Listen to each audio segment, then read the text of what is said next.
Það eru fjórði dagskrárliður, skýrsla bæjarstjóra, Eiríkur Björn Björgvinsson bæjarstjóri fyrir helstu atriði.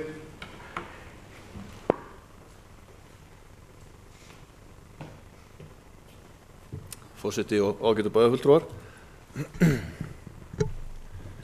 Síðasti bæjarstjórnarfundur var 4. október síðastliðinn og ég ætla að fara svona í gegnum þetta helsta sem að hefur gerst hjá mér frá þeim tíma. Fyrsta lagi mál sem að við þekkjum nú öll og ég ætla ekki að fara mjög djúpt ofan í, en það eru þessar svokölluðu stjórnsýslubreytingar.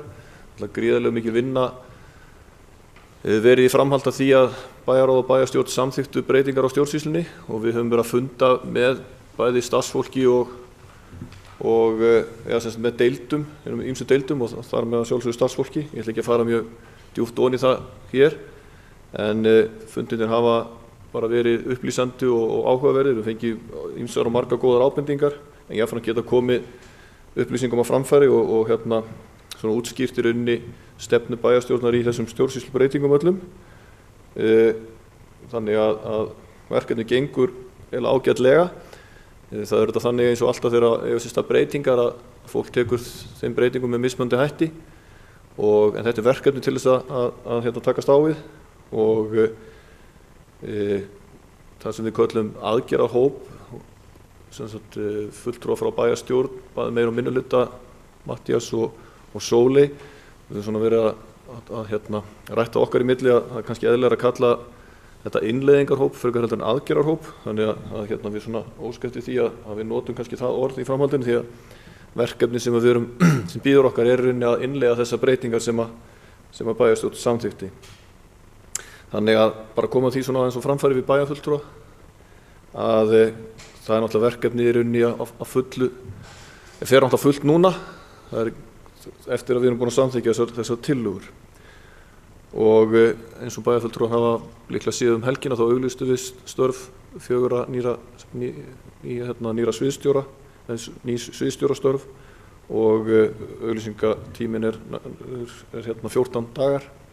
Þannig að við munum síðan koma með tillögur inn til bæjarráðs í framhaldinu, eða sem sagt ég mun leggja fram tillögur mínar inn til bæjarráðs varðandi ráðningar í framhald af því.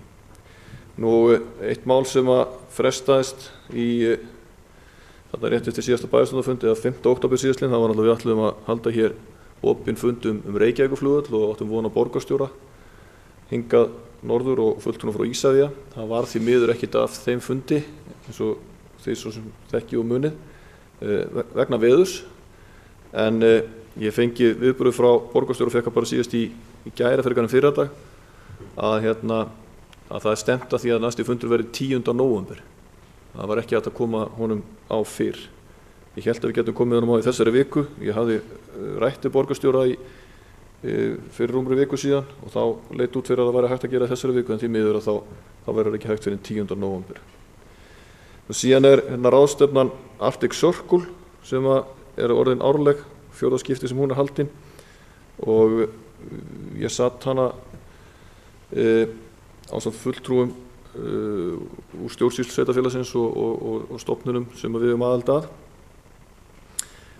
Svo sem ekki mikið ráðstefnuna sjálfa að segja, nema að þetta er alltaf mikilvægt fyrir okkur að vera þáttakendur í umræðum norðurslóðamál, en segja bara eins frá því að á fundunum að þá á föstudeginu 7. október að þá var þarna smá serimónía, við getum kallað hana það sem að fulltrúar frá Northern Forum, en Northern Forum eru samtök sem við erum aðilar að norðurslóðamál, tóku inn nýja aðila, og bara gaman að segja frá því að fulltrúar Lapplands eru nú gengnir til liðs við Northern Forum, og í sumar gekk Alaska inn í þetta samstarf. Þannig að það er svona eflast þetta samstarf meðal ríkja og sveitarfélaga á svona vestur svæðum. Sem annars vegar þá í Skandinavíu og hins vegar í Bandaríkjunum. Og ég átti þetta fund með framkvæmdastjóra samtakana fyrir sunnan okkar veru þarna inn í þessum samtökum. Nú hér kom sendinefnd frá kínverska alþýðulýðveldinu. Það voru aðilar sem komu aðstoðar ráðherra í hafrannsóknarmálum frá Kína og það var vegna opnunarinnar á rannsóknarmiðstöðinni á Kárhóli. Hér var haldið námskeið eða svona kynning á straumlínustjórnun 11. október síðastliðinn. Það í framhaldi að hugmyndum aðgerðahópsins, ein af þeim 23 hugmyndum sem þar voru á blaði og svona ég get allavega upplýst það að það eru 3 deildir sem hafa sýnt sérstakan áhuga á því að vinna áfram með straumlínustjórnun eða lean management og það verður bara áhugavert að fá að nota þessa aðferðafræði áfram og þróa hann áfram í stjórnsýslu sveitarfélagsins. Við höfum verið að vinna í lífeyrismálum, meðal annars vegna rammasamkomulag sem að reynda sveitarfélagi ekki búið að ganga frá varðandi hjúkrunarheimili en það tengist lífeyrisskuldbindingum starfsmanna sveitarfélagsins og reynda ríkisstofnana og einn af fulltrúum sambandsins í þessari lífeyrisnefnd er fjármálastjóri sveitarfélagsins en við höfum verið í samskiptum við þessa nefnd og bara svona segja frá því að það er heilmikil vinna framundan í kringum það og það er ákveðin flækjustig sem í gangi varðandi þessi lífeyrismál annars ég ætla að fara mjög djúpt ofan í þau hérna í þessari skýrslu minni. Síðan átti ég fund með notendaráði eldri borgara líka síðastliðinn föstudag vegna þess að breytingar sem við erum að vinna í þjónustu við eldri borgara og svona bara upplýsingaflæði til eldri borgara. Það olli einhverju misskilningi varðandi það að við værum að fara að draga eitthvað úr þjónustu í Víðurlundi en svo alls ekki, heldur erum við að reyna að efla hana, við erum reyndar að reyna að breyta henni og það hefur það bara alltaf sitt að segja, við þurfum að passa okkur og vanda okkur þegar við erum að gera breytingar á stjórnsýslunni þegar kemur að eldri borgurum því að það er mjög, við getum kallað svona viðkvæmur notendahópur.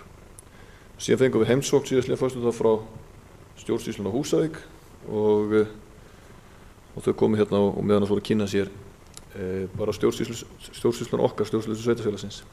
Í gær var síðan undirritaður samstarfssamningur vegna barnasáttmála Sameinuðu þjóðanna, innleiðingu af barnasáttmála Sameinuðu þjóðanna. Við undirrituðum samkomulag við UNICEF á Íslandi og fengum og fáum til verkefnisins stuðning frá Jöfnunarsjóði sveitarfélaga. Þetta er mjög áhugavert verkefni og á þess ég fari eitthvað dýpra ofan í það verkefni því ég er ekki vanur að fara mjög djúpt ofan í þessa hluti hér en ég held að það komi bara ágætlega og mjög skýrt fram í fréttatilkynningu og fréttum af þessum viðburði hvað málið snýst. Mig langar þá að nefna það að þetta verkefni verður unnið í samstarfi við börn og unglinga í sveitarfélaginu. Það er gríðarlega mikilvægt að við pössum okkur á því að vinna ekki verkefni þau án þeirra. Og að lokum að þá var bara rétt fyrir bæjarstjórnarfundinn, þá voru hér sérfræðingar á vegum bandaríska sendiráðsins eða bandarískra stjórnvalda sem voru reynda mjög komið til þess að kynna núverandi eða hvað sé aðdraganda forsetakosninga Bandaríkjunum en svona bara til gamans að segja úr því þeir eru mun meira áhugaði að vita sveitarfélag heldur en það að upplýsa okkur það hvað verður að gerast í kosningunum í Bandaríkjunum enda hafði ég svo sem takmarkaðan áhuga því sjálfur þannig að það var bara gaman að geta upplýst á það sem við erum að gera og þeir höfðu mikinn áhuga því sem við erum að gera hér norður Akureyri. Eitt bara lokum bara varðandi það einmitt mál að það var mjög mikilvægt að nota svona tækifæri til að koma þessum umræðum norðurslóðamáli mitt á framfæri við svona aðila vegna þess að við þurfum alltaf að sá svona þessum fræjum mikilvægi okkar og ekki síður þá Akureyrar í þessum alþjóðlegu samskiptum til dæmis eins og við Bandaríkjamenn. Annað var það ekki. Takk fyrir mig. Eiríkur Björn Björgvinsson bæjarstjóri lokið máli sínu. Þá vil ég í lokin vekja athygli á eftirtöldum fundargerðum. Afgreiðslufundur skipulagsstjóra 7. og 13. október, bæjarráð 7. og 13. október, framkvæmdaráð 7. október, íþróttaráð 7. október, samfélags- og mannréttindaráð 4. október, skipulagsnefnd 5. og 12. október, skólanefnd 3. október, stjórn Akureyrarstofu 7. október, stjórn fasteigna Akureyrarbæjar 7. október, umhverfisnefnd 11. október og velferðarráð 5. október. Hægt er að nálgast fundargerðir á heimasíðu Akureyrarbæjar og við segjum þá fundi slítið klukkan 16:12.